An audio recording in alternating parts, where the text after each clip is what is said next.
Illustrator CC এর basic to advance tutorial সিরিজের আজকের ভিডিওতে আমি শেপার্ড টুল এবং এর ফ্যামিলিতে যে অন্যান্য টুলগুলো আছে সবগুলো নিয়ে বিস্তারিত আলোচনা করব। তো আমার নাম দেবমুদর, আপনারা দেখছেন ডিএম টেকনিকটা। চলুন শুরু করা যাক।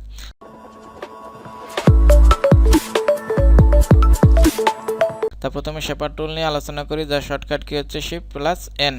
তো শেপার্ড টুলের কাজ হচ্ছে, আপনি যদি মনে করেন যে আপনি একটা আকৃতির অবজেক্ট ক্রিয়েট করবেন, সেটা মনে করে যদি আপনি ড্র্যাগ করেন, যেমন আমি সার্কেল আঁকার চেষ্টা করতেছি, তাহলে কিন্তু সেটা তো এটা আপনার সার্কেলের মতো একটু হতে হবে, তাহলে সেটা সেরকম ক্রিয়েট করবে। দেখেন, আয়তক্ষেত্রের জন্য আপনার মোটামুটি একটু আয়তক্ষেত্রের মতো বানাইতে হবে, তাহলে সেটা আয়তক্ষেত্র হবে। মানে ওকে বুঝাইতে হবে যে আপনি আয়তক্ষেত্র বানাবেন। এরপর যদি আমরা চাই ত্রিভুজ বানাই, তো দেখেন ত্রিভুজ। এখন যদি আপনি চান ত্রিভুজ বানাবেন, কিন্তু যদি ড্র করেন এইভাবে, তাহলে কিন্তু হবে না। মানে যেভাবে যে আকৃতি চান মোটামুটি সেভাবে দিলেও সুন্দর করে সেটা ক্রিয়েট করে দেবে। গুগলে যেমন আপনি কোনো কিছু সার্চ করলে আংশিক লিখলে পরে গুগল কিন্তু সেটা বোঝে, এটার কাজও ঠিক সেরকম। তো এটা দ্বারা আর একটা কাজ হয়, দেখেন এটা দ্বারা আপনার মার্জ করা যায়।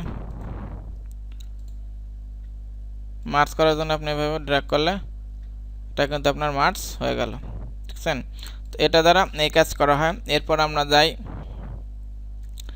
পেন্সিল টুল। এটা কিন্তু খুব একটা দরকারি টুল। তো পেন্সিল টুলের কাজ মূলত আমরা যেমন খাতা কলমে যে কাজ করতে পারি, কলম দিয়ে ড্রয়িং করতে পারি, লিখতে পারি, এটাও ঠিক সেই রকম। যেমন দেখেন, আমি ইচ্ছা করলে এভাবে লিখতে পারি।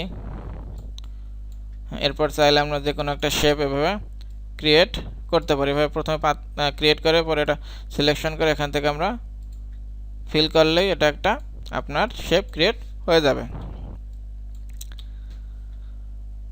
তো পেন্সিল টুলের আপনার প্রপার্টিজ আছে যেটা খুবই দরকার, সেটা দেখেন। প্রথমে দেখি ফিডেলিটি। তো ফিডেলিটি কি, এখানে আমি স্মুথ আছে আর একুরেট আছে। তো আমি প্রথমে একুরেট দিয়ে দেখাই। একুরেট হলে এরকম আপনার আঁকা বাঁকা হবে আর কি। আর আপনার যখন আপনি স্মুথ দেবেন, তখন কিন্তু আপনার সেটা এরকম স্মুথ হবে। স্মুথ এরকম আঁকা বাঁকা আঁকলেও সেটা কিন্তু স্মুথ হবে। এরপর আমরা যাই, এটা মাঝামাঝি রাখি, ফিল নিউ পেন্সিল স্ট্রোক। এটা এখন দেওয়া নাই। দেওয়া না থাকলে কি হয় দেখেন, দেওয়া না থাকলে যখন আমি কোনো কিছু ড্র করব তখন শুধু পাথ ক্রিয়েট হবে, এটা কিন্তু ফিল হচ্ছে না, ফিল কিন্তু পূরণ হচ্ছে না। তো ফিল পূরণ করার জন্য আপনার এখানে গিয়ে, এখানে যদি আপনি ফিল টিক দিয়ে দেন, এখন কিন্তু এটা অবশ্যই আপনার ফিল হবে। তার জন্য এখানে ফিল একটা কালার দিয়ে নেবেন।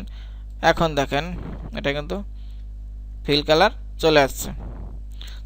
এটা যদি আপনি ফিলে দেন আর কি, তাহলে যদি না দেন তাহলে কালারটা আসবে না।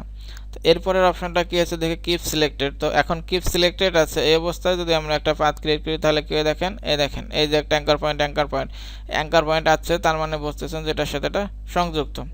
এটা হলো কিপ সিলেক্টেড, সিলেক্ট অবস্থায় থাকে। আর যখন এটা দেবেন না, তখন কিন্তু এটা আপনার থাকবে না, দেখেন। তো এটা হচ্ছে কিপ সিলেক্টেড অপশনের কাজ। এরপর আছে অলটাকে টুগলস টু, এটা যদি টিক দিয়ে রাখি, তাহলে যদি অলটা প্রেস করি, তাহলে আপনার পেন্সিল থেকে স্মুথ টুলে যাবে। যেমন দেখেন, এটা কিন্তু এখন পেন্সিল টুল আছে, দেখেন যখনই আমি অলটা প্রেস করছি তখন দেখেন এটা এই যে আপনার জিরো হয়ে যাচ্ছে, তার মানে এটা স্মুথ টুলে চলে যাচ্ছে। আর যদি আপনি এখান থেকে এটা উঠিয়ে দেন, তাহলে কিন্তু অলটা প্রেস করলে সেটা হবে না। তো এরপর আছে কি close path when ends are within. এটা দ্বারা বোঝানো হচ্ছে যে ধরেন এখানে আমি 50 পিক্সেল করে দিলাম। এখন এইটা যখন আমি এটার সাথে মিলাবো, এটা যদি 50 পিক্সেলের পর্যন্ত না যায়, তাহলে কিন্তু এটা অ্যাড হবে না। যখন এখানে 50 পিক্সেলের কাছে যাবে, তখন আপনি অ্যাড হয়ে যাবে। তো এখান থেকে আমরা মানটা কমাতে বাড়াতে পারবো। এরপর আছে এডিট সিলেক্টেড পাথ। এটা কিন্তু খুব একটা ইম্পর্ট্যান্ট জিনিস। তো সেটা কীরকম দেখেন, এটা দেখানোর জন্য আমরা এখানে কিপ সিলেক্টেড দিয়ে রাখবো। এখন আমরা যদি এখান থেকে ড্র করি, তাহলে দেখবেন কি এখানে কিন্তু একটা রেখা হয়েছে। মানে আপনি কিপ সিলেক্টেড দেওয়ার মানে হচ্ছে, যখন আপনি একটা এভাবে পাথ ক্রিয়েট করবেন, আবার যদি এখান থেকে ক্রিয়েট করেন, তাহলে এটা কিন্তু আপনার সংযোগ হয়ে যাবে। আর যদি আপনি এটা না দিয়ে রাখেন, তাহলে কি হয় দেখেন, এখানে একটা আঁকলাম, এখানে একটা আঁকলাম। এখন যদি এটাকে আমরা দিই, দেখেন এটা কিন্তু আলাদাই রয়ে গেল, এটা কিন্তু আপনার অ্যাড আর হলো না।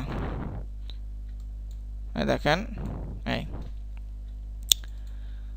তো এটার একটা লিমিটেশন আছে, এটা আপনার 20 পিক্সেল পর্যন্ত হবে। তো এটা রিসেট করার জন্য এখানে রিসেট দিলে আবার পূর্ব অবস্থায় ফিরে আসবে।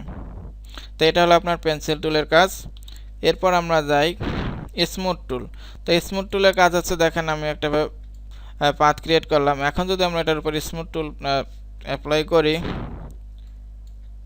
তাহলে কি হয়, স্মুথ টুল অ্যাপ্লাই করলে যে পাথটা ক্রিয়েট করছে এটা কিন্তু আপনার খুব স্মুথ হবে। সেটা হচ্ছে আপনার স্মুথ টুলের কাজ। এরপর হচ্ছে কি পাথ ইরেজার টুল। দেখেন পাথ ইরেজার টুলের কাজ কি, ধরেন আমি এখান থেকে একটা এভাবে পাথ ক্রিয়েট করলাম।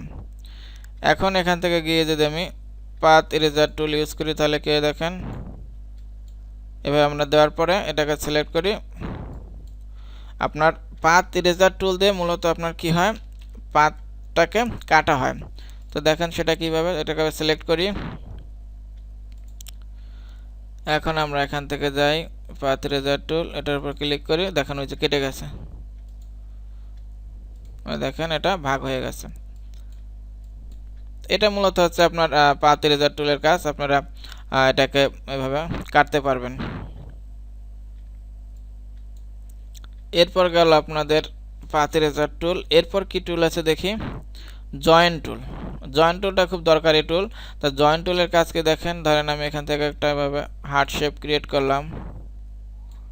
এখন এখানে আপনার এটাকে জয়েন করা লাগবে, সেই জন্য আমরা এখানে জয়েন্ট টুলে গিয়ে যদি এটার উপর অ্যাপ্লাই করি, দেখেন এটা কিন্তু জয়েন হয়ে যাচ্ছে। তো এটা হচ্ছে মূলত জয়েন্ট টুলের কাজ। দুইটা পাত যখন মাথায় লাগাবেন তখন সেটা সুন্দর করে জয়েন করার জন্য জয়েন্ট টুলটা ইউজ করা হয়। তো এই ছিল আমার ভিডিওটা বুঝতে যদি আপনাদের কোনো সমস্যা হয় তাহলে অবশ্যই কমেন্ট করবেন, আমি রিপ্লাই দেবো। ভালো থাকবেন সবাই, নিজের খেয়াল রাখবেন। Thank you, bye, take care.